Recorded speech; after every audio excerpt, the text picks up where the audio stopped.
Korogocho is the fourth largest slum in Nairobi. It's a square kilometer of land, just 1 square kilometer of land, and it's inhabited by about 100,000 people in population. So you can imagine the amount of congestion is there because 100,000 people living in 1 kilometer square of land. So basically you will expect the area is really highly congested. Majority of the people who live here are children and young people, and most of them, especially the children, come from the single family.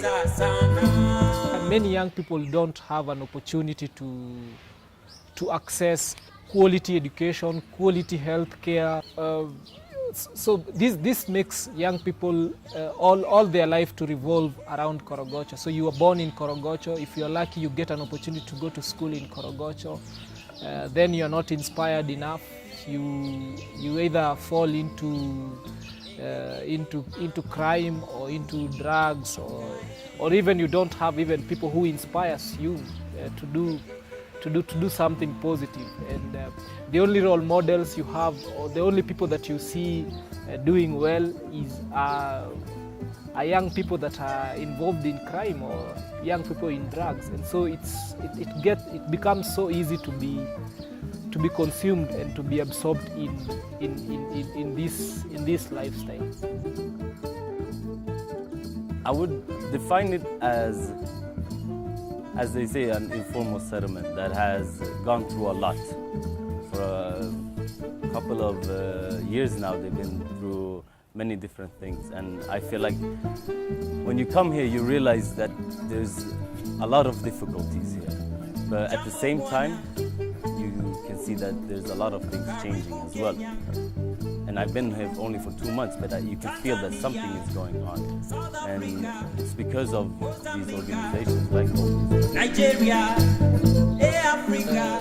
This is what led to the formation and foundation of Hope Raisers. Basically to give young people that opportunity to expose them to the life outside, to give them a point of interaction with the life outside Korogocho. Initially, it started as a music group where we just wanted to play music and share our inspiration of a better community of opportunity for our young people. And itself began to be looked up by those children and young people growing at that time as an alternative inspiration to what they were used to. And so Hope Raisers started opening its door to the community so that it could give the young people of Korogocho that opportunity to experience the life outside Korogocho, to break that chain of growing in Korogocho, schooling in Korogocho, doing all your activities in Korogocho and dying in Korogocho.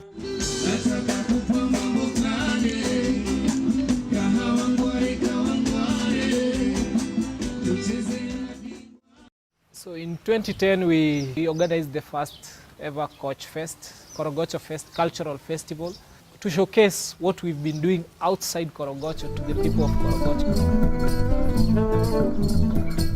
Also the same year started the Hope Raisers Roller Skating Club. So it was the first ever skating club in the slum, and currently it's the biggest skating club we have in Kenya. Hope Raisers has been a really inspiring organization to follow. They work very good with how they understand the youth in Korogocho. They understand what they want, they understand what they need, And it's been really interesting to see how they use cultural tools like sport, music, and art to give kids opportunities that they wouldn't have.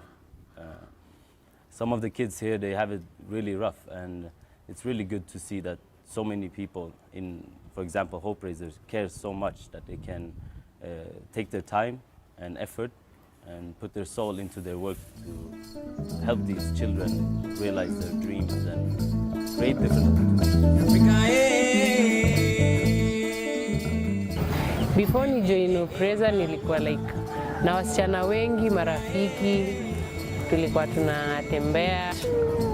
Nimepata kuwa na family yenye ni makoches wangu. Second nikakuwa na watoi wenye mimi ni wa coach.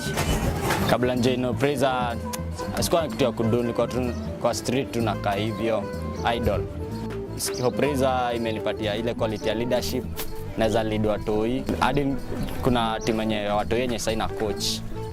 The major challenge that we face is that most of us within the Hope Raisers, we work as volunteers. It's very challenging working as a volunteer on voluntary basis when you have bills to pay, you have personal needs. Sometimes it's very, very difficult, and which in a way affects the input. The response from the community has been both positive and both negative.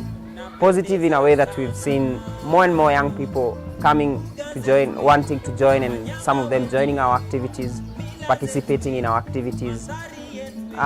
When I talk about music and social change, music is a very powerful tool to be able to impact positively to the people. If you follow the story of Hope Raisers, how it started, and the things that, the ripple effects of the many things that we've done, it can actually attest that music, which was like the initial idea that we started with, has created a ripple effect that can be felt by many other people. So for me, it's not about just singing and passing the message, but it's also about living with the people and journeying with them and showing them the direction. It might not be the correct approach, but at least it is a symbol that even musicians can become leaders in their communities, not just by singing, not just by writing music, not just by playing music, but also by providing leadership and being mentors and being influencers. Jambo Bwana.